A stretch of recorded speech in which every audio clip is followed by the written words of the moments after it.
路飞看到藤虎高大的身影，丝毫不虚，大吼一声：“我要去干掉多弗朗明哥，你给我让开！”藤虎站在原地动也不动。路飞丢下罗，一个箭步冲上去，一拳击向藤虎。藤虎拔出短刀，扛下路飞的拳头。二人对峙了几秒钟后，藤虎突然召唤重力从天而降，路飞反应迅速，向后一躲，躲开了藤虎的招式。索隆拔出双刀，跟上去迎战藤虎。路飞一会儿和藤虎发生冲突的消息很快传到了多弗朗明哥的那里。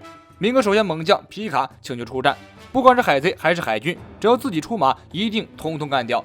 可是这个人高马大的壮汉一开口请战的时候，所有人都愣住了。这个壮汉的声音简直比小萝莉的声音还要细嫩，跟他的体型丝毫不成正比啊！守卫们强忍着笑意，装作若无其事的样子。如果在这种场合笑出来，恐怕会被干掉吧。果然，其中一个守卫忍不住笑出声来，直接惹来众怒。皮卡准备一拳头将他砸扁。Baby Five 跳出来用机关枪将这个守卫处刑。皮卡大人，如果您出手的话，他会尸骨无存的，起码要给他家里人一个交代吧。有了前车之鉴后，其他的守卫终于严肃了，没人再敢发出笑声，都认认真真的等待着命令。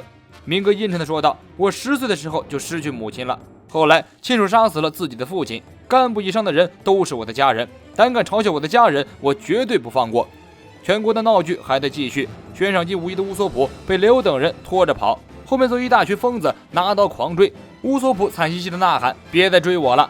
雷欧倒是很高兴，因为5亿的赏金才配得上他们乌索兰多大神的称呼，人气爆棚，不愧是英雄啊！众人无处可去，只好计划着先到达高地，与索隆、路飞等人会合。后面的追兵吵闹不断，鱼人哈库停下脚步，直接一拳瓦正拳将追兵干掉。在仁义面前，只能看到金钱的蠢货并不值得同情。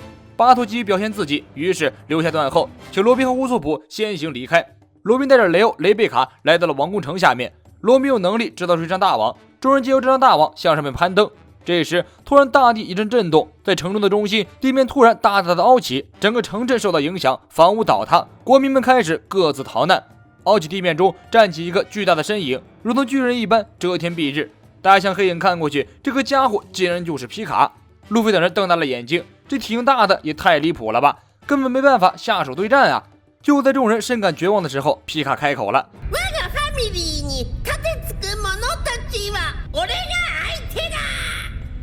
比萝莉还尖锐的声音让路飞瞬间笑喷，由于笑声太大，立刻引起了皮卡的注意。皮卡恼羞成怒，巨大的手臂拔地而起，攥紧拳头准备砸下来。整个城镇的人立刻逃命，这一拳头下来，估计城镇都要没了，不逃命就是个死。其他的守卫气得大骂路飞：“你这个蠢货，你把皮卡大人惹怒了！”路飞很奇怪，你们居然能够憋住不笑。守卫们喊道：“那当然了，我们还不想死！”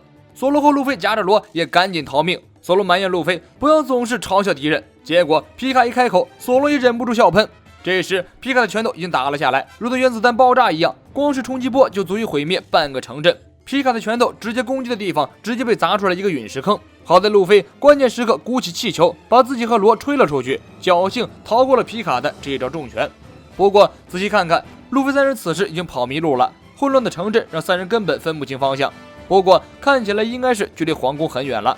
就在三人十分苦恼的时候，卡文迪许跑了过来，一刀砍向路飞。路飞反应很快，抓起罗跳到旁边。卡文迪许嘿嘿一笑，自己已经不打算与草帽团作对了，因为乌索普不顾自己生命危险，舍身取义，才换来了自己重获自由。所以为了报答草帽团，卡文迪许准备砍下多弗朗明哥的脑袋。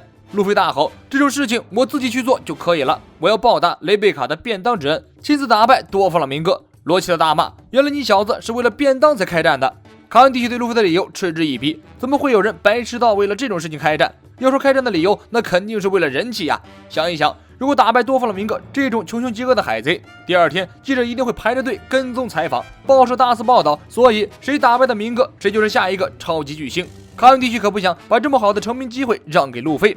路飞和索隆趁着卡文迪许癫狂的时候，赶紧背上罗开溜。在街上，路飞和索隆意料之内遇到了大批为了赏金而追杀二人的亡命徒，不过这些都是小喽啰，根本不值得动手，而且他们像蟑螂一样，只会越打越多。索隆招呼路飞走为上计，而路飞一个拐角处，结果引来了更棘手的家伙——花之国的青椒老布老蔡。这三个壮汉大伙的冲过来，路飞头都大了，这三个人怎么竟是挑最头疼的时候出来呢？青椒趁着路飞还没跑远，上前一把把路飞抓住，但是他没有攻击路飞，而是表现出了合作之意。由于竞技场的事情，青椒对路飞已经没有恨意了，而且三人来到德雷斯罗萨是为了破坏工厂，根本对悬赏金没有兴趣。又因为三人受到了乌索普的恩惠，得以逃离地下工厂，所以他们想帮助路飞打败多弗朗明哥。路飞甩开青椒的手，坚定地说：“明哥有我打败，你们就不要添乱了。”此言一出，青椒又发怒了：“这个小子居然敢拒绝我，是不是想干架？”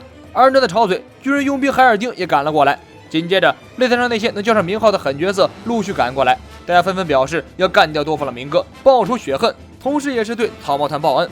但路飞坚持要自己亲手打败明哥，众人和路飞争执起来，每个人都是硬脾气，谁也不肯让步。争着争着，大家的火气越来越大，眼看就要动手了。这时，又有一大群不知死活的家伙跑过来，想要干掉路飞和索隆去换悬赏金。以海尔丁为首的格斗场狠角色用充满杀气的眼神看向人群，接着有人大吼一声：“去死吧，你们这些忘恩负义之徒！”大家忘记了刚刚争执，一拥而上，将那会儿赶来偷袭路飞的暴徒收拾干净。路飞和索隆准备趁机开溜，然而这些家伙还是恋恋不舍地追了过来，一边追着一边嚷嚷着干掉多弗朗明哥。皮卡一看，突然多了一大群人出来，当然要开打。只是这个家伙一开口说话，其他人直接笑翻。皮卡怒了，巨大的手抓了过来，拳头光与青椒一同出招，将皮卡的一只巨手打飞。众人不约而同地团聚在路飞的左右，对皮卡以及皮卡左右的守卫们展开猛攻。就在大家为谁打败明哥争执不休的时候，皮卡的另一记重拳打了下来。路飞骑着牛牛，直接顺着皮卡的手臂爬了上去。皮卡用恢复的手臂锤过来，路飞跳上去，直接击碎了皮卡的脑袋。索隆提醒路飞，刚刚击碎的只是皮卡的石像而已，真身恐怕已经躲起来了。说到此处，索隆闭上眼睛，开启见闻色霸气，很快找到了皮卡的真身。皮卡从几个人面前冒出头来，掏出一把巨大的刀砍了过来。路飞一看到皮卡的脸，就联想到了他的声音，忍不住哈哈大笑。索隆拔刀而起，将皮卡的重刀扛了下来。你给我让开！皮卡用尖锐的声音吼道。索隆嘿嘿一笑，我们的船长可没工夫搭了你这个石头怪人，就让我来陪你玩一会儿吧，你这尖嗓门的娘娘腔！皮卡彻底被激怒了，拿着大刀猛砍索隆。索隆轻松扛下来，然后掏了掏耳朵，嘲讽道：“你这个尖嗓门真是吵死了，娘娘腔大叔！”皮卡气得要死，但是比拼剑术根本不是索隆的对手，被索隆耍得团团转。路飞摆脱了皮卡的纠缠，坐着牛牛一路奔向王宫。罗思考良久，向路飞吐露心声。他之前的计划的确是兜了一个大圈子。平心而论，罗自己也想手刃多弗朗明哥，报一箭之仇，因为他的救命恩人多弗朗明哥的亲弟弟克拉松已经死在了多弗朗明哥手中。另一边，拥护路飞的草帽军团已经攻到了王城的高地，与这里的守卫展开激战。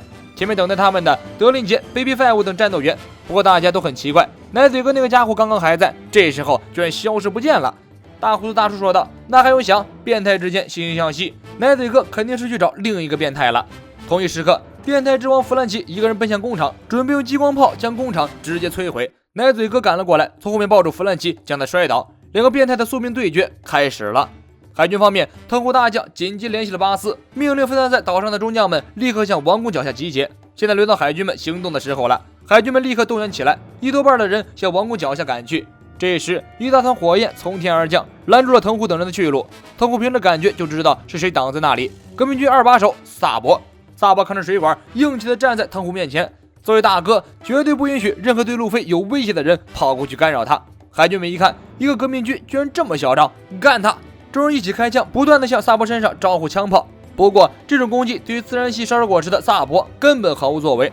萨博避开海军的攻击，然后跳到海军队里，用自己的龙爪将海军的枪炮全部捏碎。其他海军赶紧反击，萨博跳到半空中，一招火拳打了下来，将海军们卷入熊熊烈火之中。海军中将巴斯一看，这种时候自己再不上恐怕不行了，于是上前一步支开手下，挥动大砍刀砍向萨博。